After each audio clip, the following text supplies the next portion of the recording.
This is Josh here from Inside Wrestling Truth, and today my guest is the legendary Ian Rod. Ian, how you doing today, man? I'm doing good. I don't know about the legendary part, but we'll see.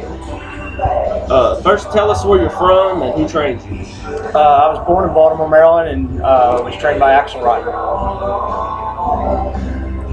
How would you describe your time in ECW?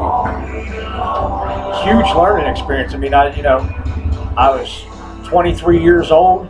Got to be in a locker room with Cactus Jack, Terry Funk, Kevin Sullivan, Abdullah the Butcher, Dory Funk Jr., Paul Heyman himself. I mean, I learned a lot. I learned a lot from Paul A. As far as mainly what not to do, what to try not to do. But I learned a lot from him. I mean, we, the late great Ted Petty. I mean, it was an incredible place to be as a young man, in the business with all the talent names that were in there. I mean, I learned so much from the Funker, just sitting there listening to him put together matches. And Kevin Sullivan, and I mean, man, you got to think when I was there, what a crew we had: Eddie Guerrero, Chris Benoit, Dean Malenko.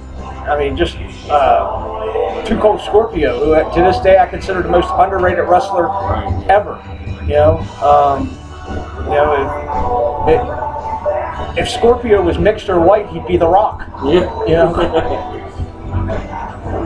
Who were some guys when you were in ECW that you could call your real friends?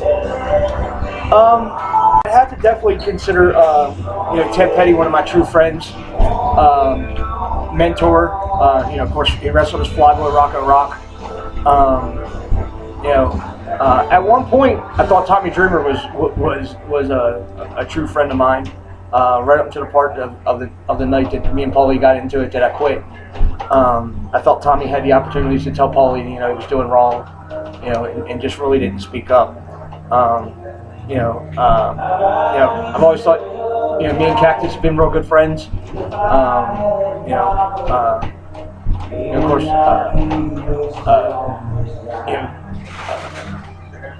a lot of the guys have a hard time with a relationship with Sabu, but he's probably wrestled here more than any ECW guy. Not only out of the respect I have for him, but the friendship that I have for him. I mean, the guy's eating Thanksgiving dinner at my house. It's in the wrestling business, when Axel broke me in the business, he said, you'll never have any true friends. Everybody's out for your job. Always out for your job.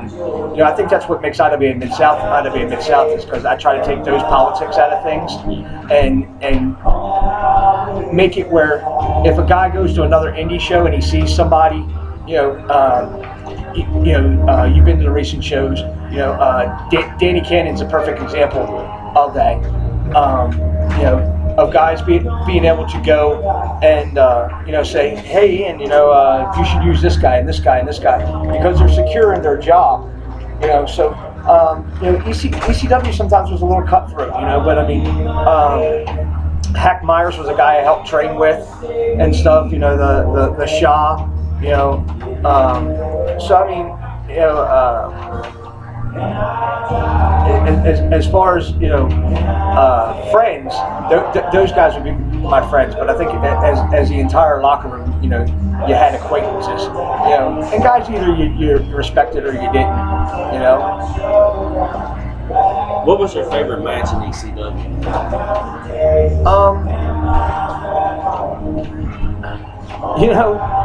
That's a funny question because. Everybody expects my answer to that to be the Taipei death match, but really that was because it got me notoriety. But the first baseball bat match that we had with the Public Enemy was a real fun match. And a little backstory there is I tried to get Public Enemy to do the Taipei death. I wanted it to be me and Axel against the Public Enemy, but Teddy and Johnny didn't want nothing to do with it. They didn't want nothing to do with it at all. And but more fun than that is the second technically what they call the second Taipei death match, which we did for the the hardcore homecoming shows when Shane Douglas was running shows. I mean, you know, Axel just let me, for once, have complete control of the match, and you know, crowd going ape shits and chanting "you sick fucks" and everything else, and crowd going nuts to the point that Terry Funk and the Dudleys come out of the back to look at the screen to see what the hell we're doing. So as far as that feel good moment, that match is actually my favorite of all time, really. But somewhat related to ECW. Where does your and Axel's friendship stand today? Are y'all still close? No, we're not. Me and Axel have times on that we're close, and times that we're not. We have different varies of opinions on things. Axel, I'll always have a ton of respect for, a ton of appreciation for, but there comes a time sometimes when business is business, and unfortunately you have to set that aside. I love him to death. I wish him nothing but the best. But it comes down to sometimes whether things are economical or not, and sometimes he doesn't understand that. What has been your worst injury?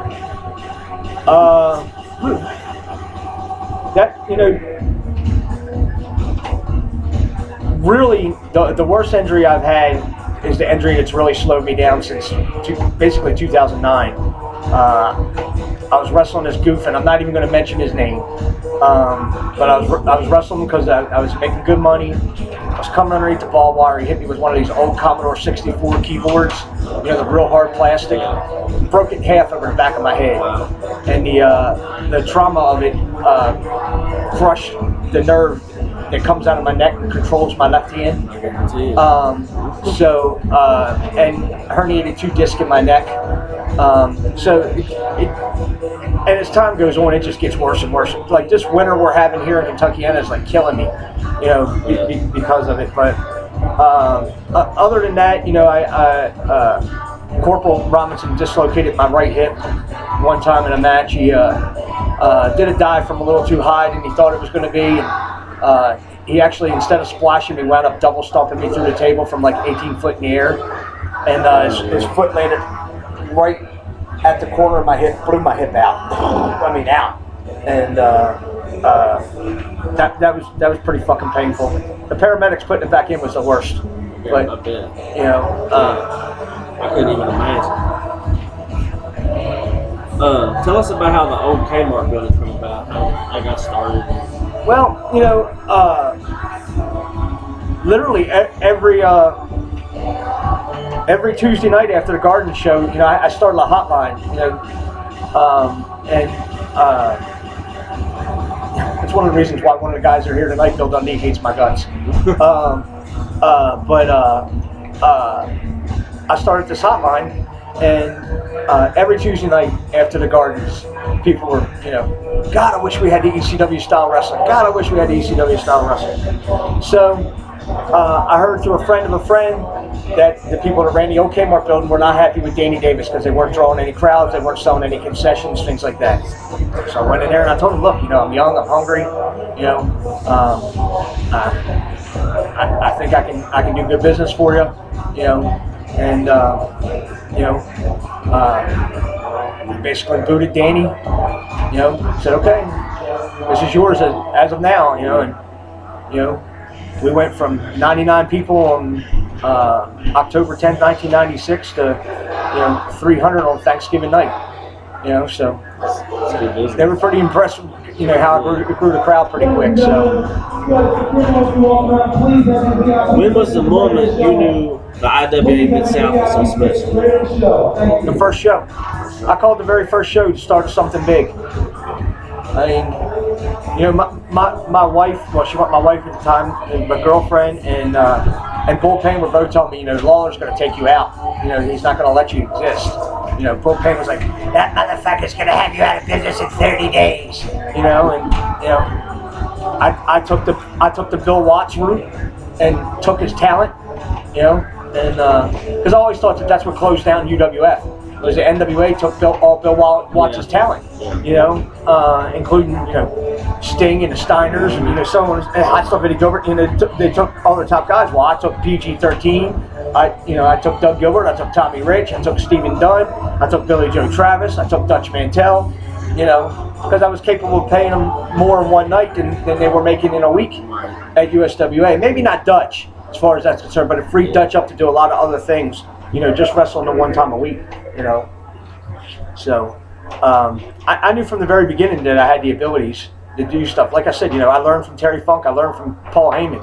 You know, I knew what I was going to do. I knew I was going to make mistakes, but you know, I also knew from learning from Paul Heyman, if I surrounded myself with the right people, you know, I could do great things.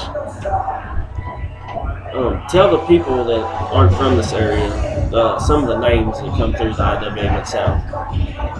Do you mean like we've created or the names? I mean, because Eddie Guerrero's wrestled here, Dusty Rhodes, Terry Funk, Sherry Martel, Luna Vachon, Gangrel.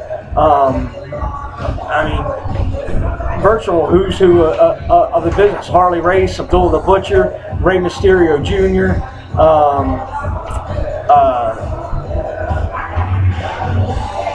you know, and then, you know, then the company's created, you know, Punk, Evan Bourne,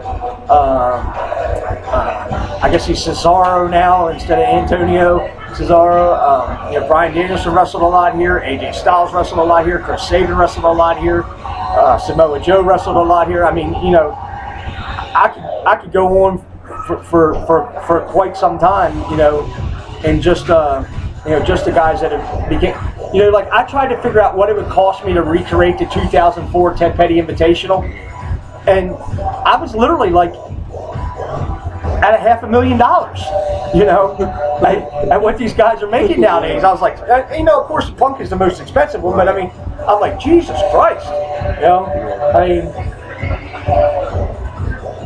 Are there any guys in the business you dislike? Well, there's guys in the business I dislike. There's not very many guys in the business I wouldn't do business with. You know, if I thought, you know, I could make $1 off of Bill Dundee tomorrow, you know, I'd be like, hey, Bill, let's do business. You don't like me, I don't like you, but let's do business.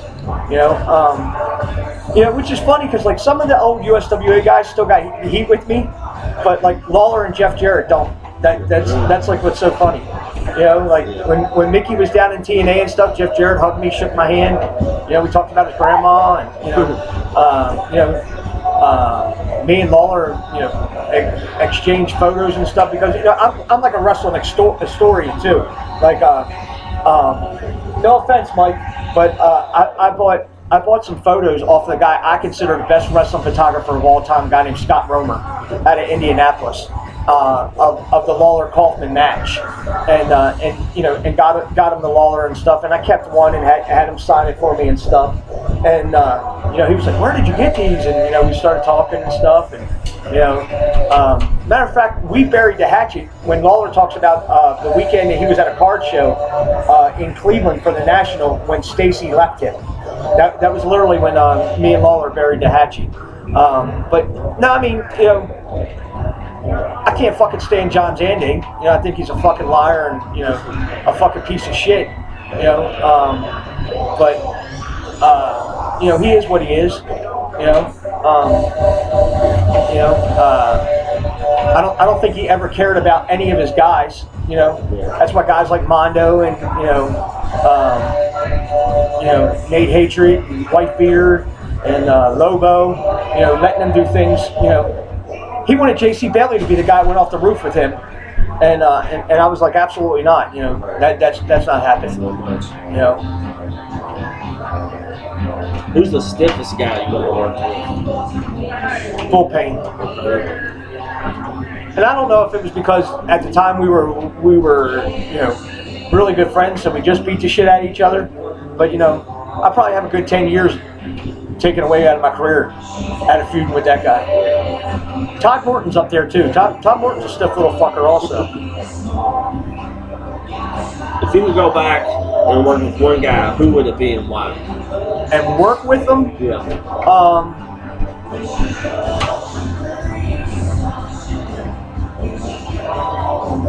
I don't know, because I've tagged with Dusty, I've tagged with Funk, I've tagged with Masanaga, I've tagged with Abdullah.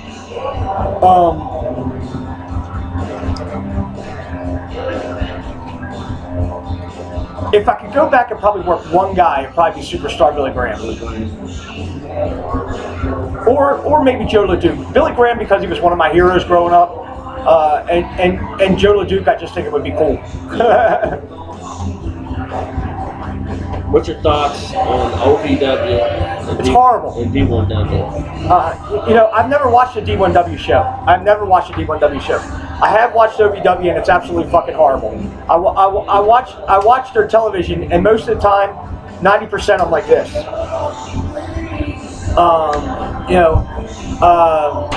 It's just, people call it 80s wrestling, but the 80s wrestling I remember was good. It's just bad. It just hasn't changed, at all. Like I said, I've never watched a D1W show. I can tell you from what my fans tell me of the show and the product, that it might have one or two good matches, but the rest of them suck. They have a bunch of guys that don't belong in the ring, but in all honesty, I've never watched their show. What do you think is missing the most in wrestling today? Doing shit like this. Yeah.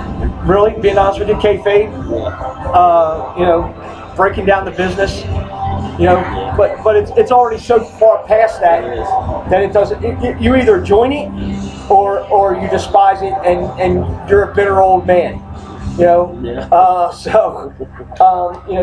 You can pick which one you want to pick.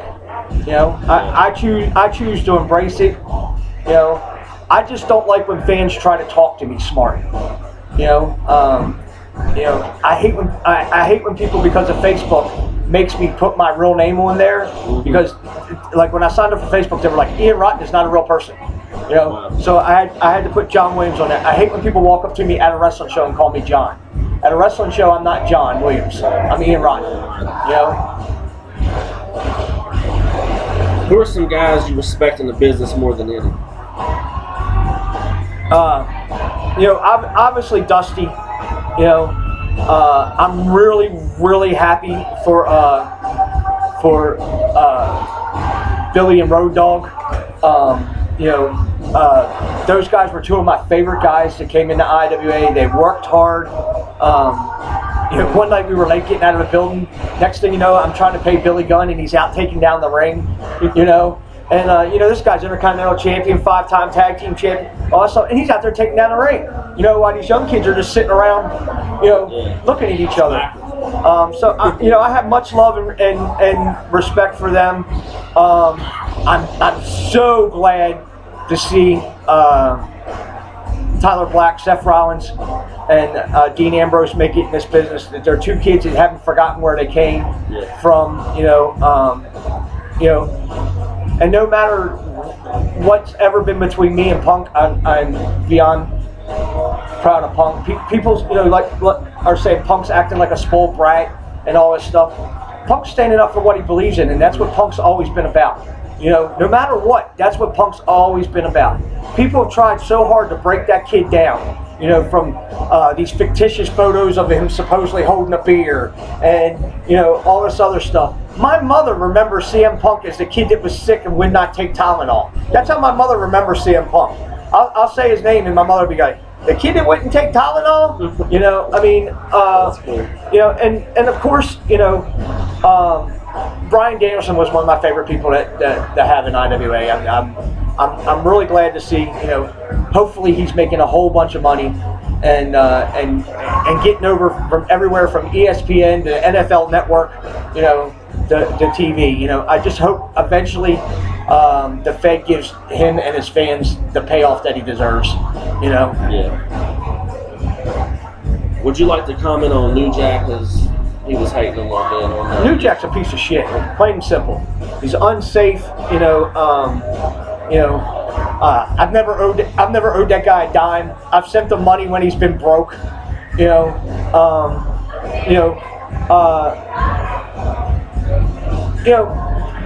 People ask me about that. Did you cry the night you left ECW? Yeah, I did cry the night I left ECW because I knew I had to make a stand, and I knew I wasn't going to see a lot of people that I was fond of. I knew I wasn't going to see Cactus Jack. I knew I wasn't going to see Teddy and Johnny. Not that I was always that fond of Johnny, but he was a funny person, fun person to be around. But it was more along the lines of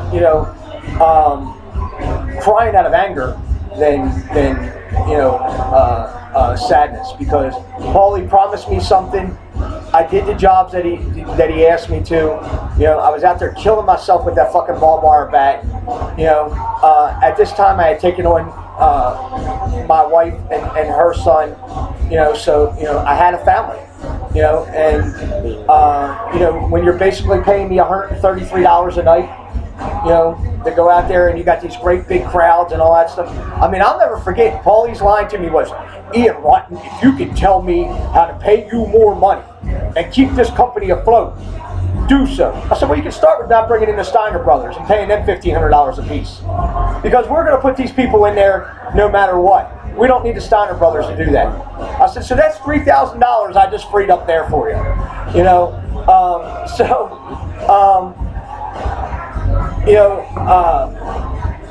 Everything with New Jack has always involved a sucker punch, from Brian Knobs to throwing Vic Grimes off the top of that thing when Vic Grimes didn't expect it.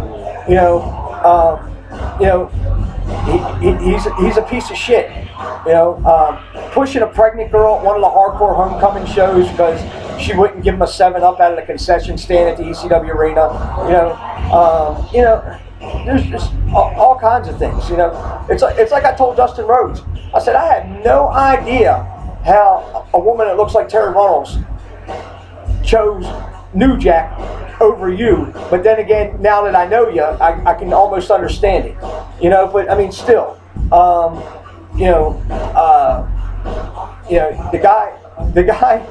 the guy got smart with Jim Fannin one time at a show that I wasn't at. I was out in California winning the Southern California Deathmatch tournament out there, and he got smart with Jim Fannin, and Jim Fannin, he asked Jim Fannin, who the fuck you think you are, and he said, and this is word for word. Jim Fannin said, I'm the one that's paying you, you no talent fucking nigger, and New Jack did nothing about it. Nothing about it. So, Other than the keyboard, what's the worst chair shot or bump you've ever took? Bump I ever took?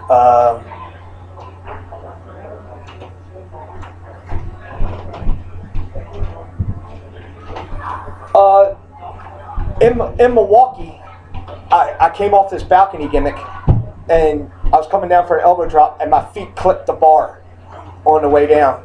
So I went from parallel to like this. So when I went through the table, like literally the side of, I don't know how I didn't get split fucking wide open, but I think the table helped me out a little bit, and Corporal's body on the table helped out a little bit, and it teeter-tottered me down, and I smacked the shit out of the floor, and that's a pretty bad one. And one time, Ox Harley years ago went to give me a slop drop in one of the boxes. We build the four corners of pain boxes and stuff, and he went to slop drop me into the box and didn't get me in the box, and I hit the corner 2x4 going in and dislocated my shoulder blade, and that was extremely painful. Extremely painful. So overall, what's been your favorite moment in your career? In my career, or are you meaning like IWA or you do IWA. Well, probably the moment Mike Quackenbush won the TPI. As a promoter, that was a moment of, watching a crowd react. It was the shit, What guys do you see in the Indies today that will be big stars? Because you're good at that. I think if Christian Rose can put on some size, he's got it all to do it. I think Danny Cannon could make a very good living on the Indies. I don't think he's going to be, a WWE superstar. I really like Michael Elgin's work. I just feel maybe he's a little too short for the thing. There's really not a whole lot of many guys out there right now that may have that WWE. But there's some guys that could make some good money with the Indies. Hoo Ha Nation, I have no fucking idea why the Fed hasn't picked up on him. He must not be able to cut a promo. I don't know. I'm gonna shut up during the national anthem. Hold on a second.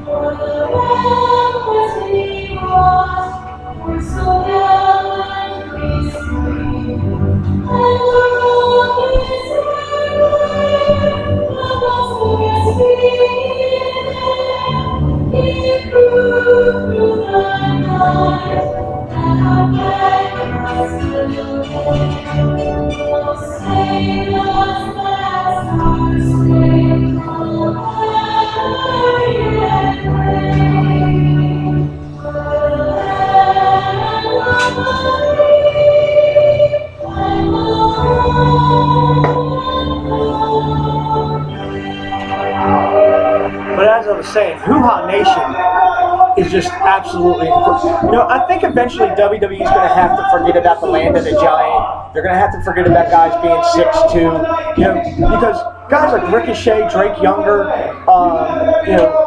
even Sami Callihan, who's down there in developmental and stuff. Sammy's a short little dude. So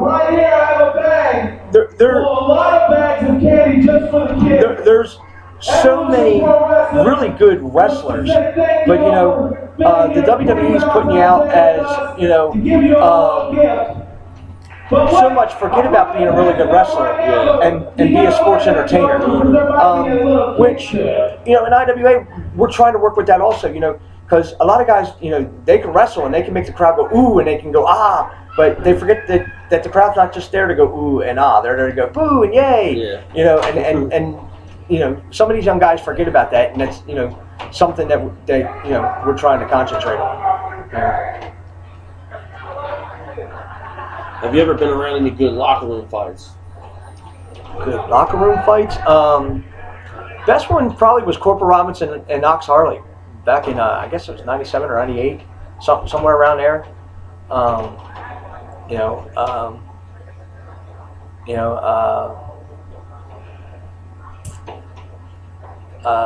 Other than that, really, no. I mean, and see, IWA's usually been such a cohesive locker room. ECW, I was gone when New Jack and the Pitbull got into it. A fight by which New Jack lost because it was straight up in the head. So there were sucker punches involved.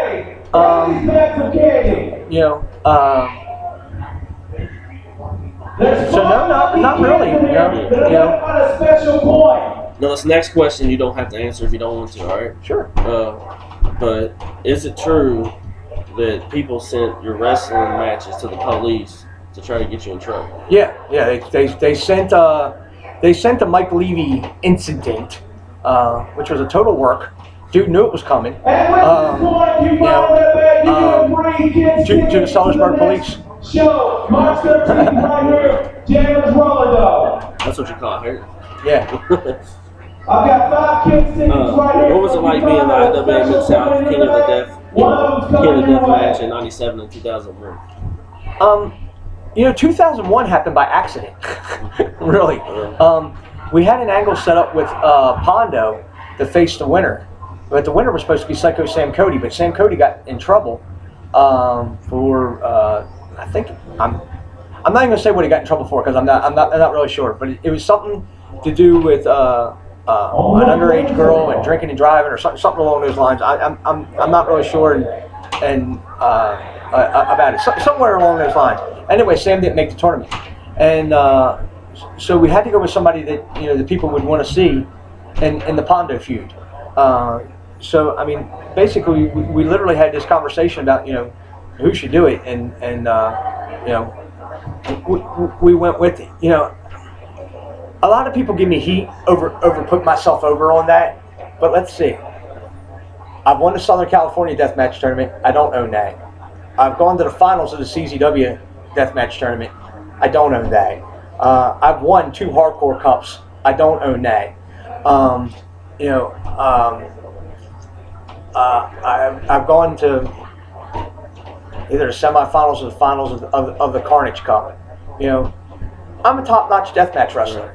And have invented and put a lot into the hardcore style, the deathmatch style.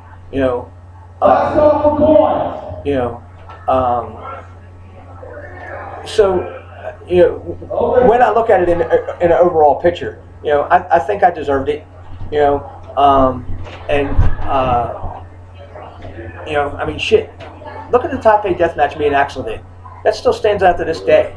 All right, guys, you ready to get this night election started? What 20 years next year? 20 years next July. All right, guys, you ready to get What title that you held meant the most? That's what I'm talking about. Probably me and Axel's first Referee Dan tag title, which was the global tag titles. At the time they were the 3rd biggest promotion. They had TV on ESPN. As far as how that affected me. The fact that Carmine DeSpirito trusted in me 9 times to win the Mid-American title, means a lot to me. A lot of people have a lot of different opinions about Carmine, but he's a guy like me. You either love him or hate him, but know one thing: he loves this business, and should be respected for that. What do you think about JCW, and did you enjoy working there? I enjoyed the paydays. I enjoyed when I was making money there. But the environment and the disrespect that goes on is just out of hand. Them allowing, what's funny? Like, they were all for them throwing shit, the Juggalos throwing shit at us and stuff, until it started affecting the matches. Like, guys wouldn't go out there and do their times and stuff like that, and they wouldn't do high-risk maneuvers and all that stuff because the ropes were fucking soaked in Fago and everything else. They were fine with that shit until it started affecting the quality of their show. They weren't worried about our safety. They were worried about the quality of their show and what they were spending their money on.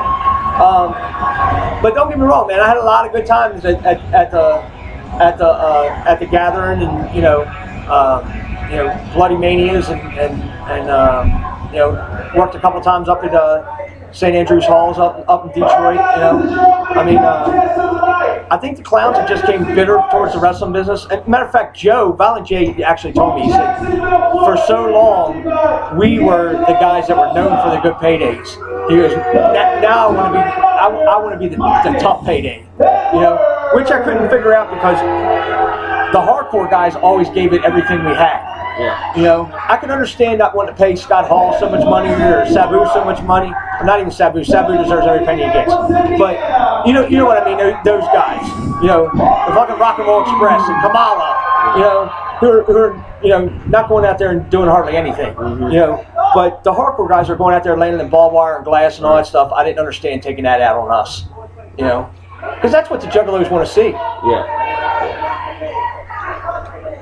What's been your bloodiest match? That might be a hard one because you've been in a lot.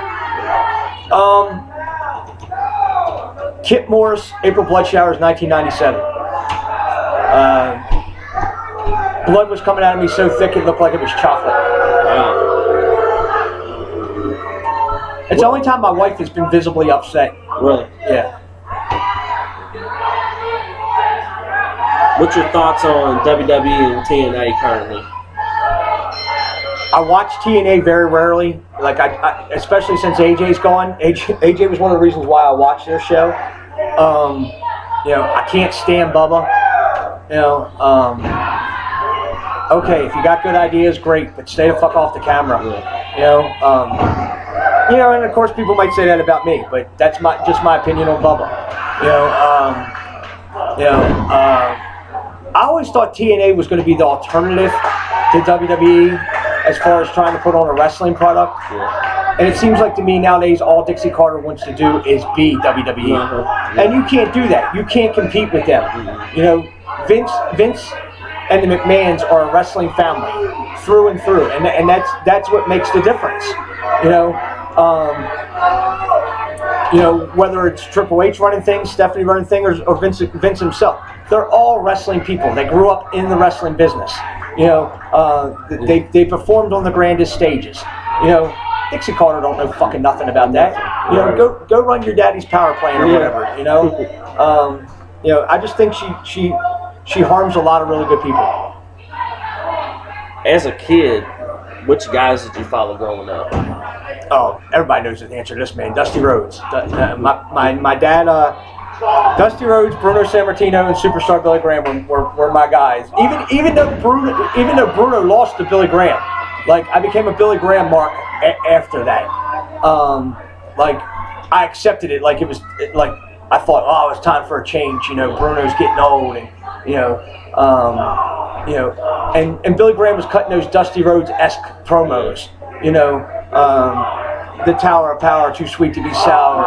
You know, Thunder Muscle and Leg. You know, all that stuff. You know, and of course, my dad moved to Florida in '77. I started going down there in the summer. We went to the Fort Hesley Armory every Tuesday night. American Dream. You know, Dream was the guy I wanted to be. From day one. And thank God when I brought him in, and before that when I met him at the Gathering, he's such a nice guy. Of course, like Terry Funk said, it helps that I'm the biggest Dusty Rhodes mark. He likes, people that want to talk about him. Yeah. So, What's been your favorite match in IWA Mid-South history that you've watched, that you've seen take place? Oh my God, man! I'm talking almost 600 shows. Yeah. Toby Necro from King of the Death the 1 year's got to be up there. I loved a lot of Terror Kickboxer shit. But Devin Moore, Danny Havoc, 08 Finals of King of the Death.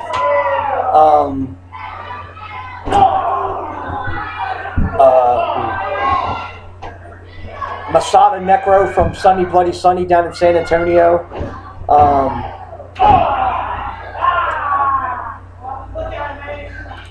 Just recently, Whitmer and Grisham from 2 shows ago. Absolutely, the playbook on outstanding matches. Quack and Claudio.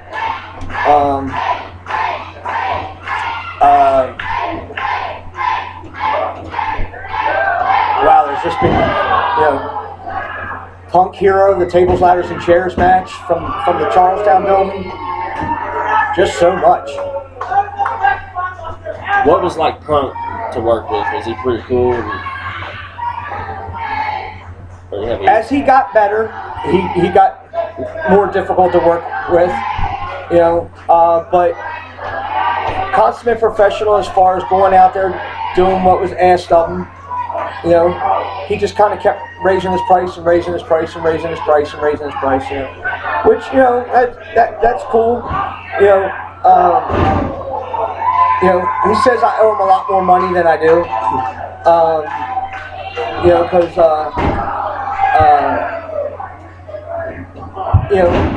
that's all right too, shit, there's people that say I owe him money and they never work for me. Scotty Riggs tried to tell people that I owed him money, and that fucking guy's never worked for me. But my floor used to be littered with Punk, Cabana, Ace Steel, Dave Prazak. Every Saturday night after the shows, my wife would cook for them. Along with Mark Wolf, Hero, Jim Fannin, Bad Boy Heater from Big Japan Wrestling. know, they were good times, and it was fun times. I mean, I think Punk can sometimes be a prick, which Punk would tell you that, and I think he doesn't give IWA enough credit for where he's at now. He gives a little bit more credit to Ring of Honor than he should, because if IWA didn't mold him the way that we molded him, you got to remember, he wrestled Jerry Lynn, Sabu, Tracy Smothers, Chris Candido, Eddie Guerrero 4 fucking times. Yeah. I put him against Eddie Guerrero 4 times. In order to be a main eventer, to be a superstar, you have to wrestle superstars. Right. Or otherwise, you just can't. You can't do it. It's not going to be done. And so, I gave a lot of praise to Punk. And I've heard as of recently, at some Comic-Cons and stuff, when he's been asked some questions, that he said some nice things about IWA and stuff. I thought it was kind of fucked up that on his DVD they didn't mention IWA by name, really. And we were a place that gave him a home, for 3 years. Who's been the best and worst promoter you've worked for? Worst promoter, a guy named Mr. California, obviously out of California. Best promoter, even though he's fucked me, I would have to say Todd Gordon. But I think he fucked me by accident. I think it was more Johnny Cashmere than it was Todd Gordon. What's your thoughts on Necro? One of the best people in the business. He can give you a great wrestling match. He can give you a great brawl. Obviously, give you a great death match. If you've noticed, we haven't been using Necro as a death match wrestler. I'm trying to take it easy on him. He's getting up there in years. But I absolutely love the guy, though. Are we on last one? We can go to the last one. Can we pause this after this one? My boys get ready to open. Yeah. What do you say to those that knock hardcore wrestling? I think hardcore wrestling brings more legitimacy to the wrestling business than anything. I've said that 100 times. Blood is the fascination of wrestling fans. And people like Coronet and those guys and stuff, they like to sell the sensationalism of Blood, but they don't sell the reality of it, in my opinion. Do you have any last words or anything you want to say to your fans? IWA Mid-South is back better than ever, hotter than a firecracker on 4th of July. I mean, we were putting on great show after great show after great show. Everybody showing up, everybody being there. I mean, B-Boy wasn't there last show, but he wasn't at PWG either. He's hurt. As always, check us out on Smart Mark Video, and support the indies, the good indies. Thanks again, man. No problem.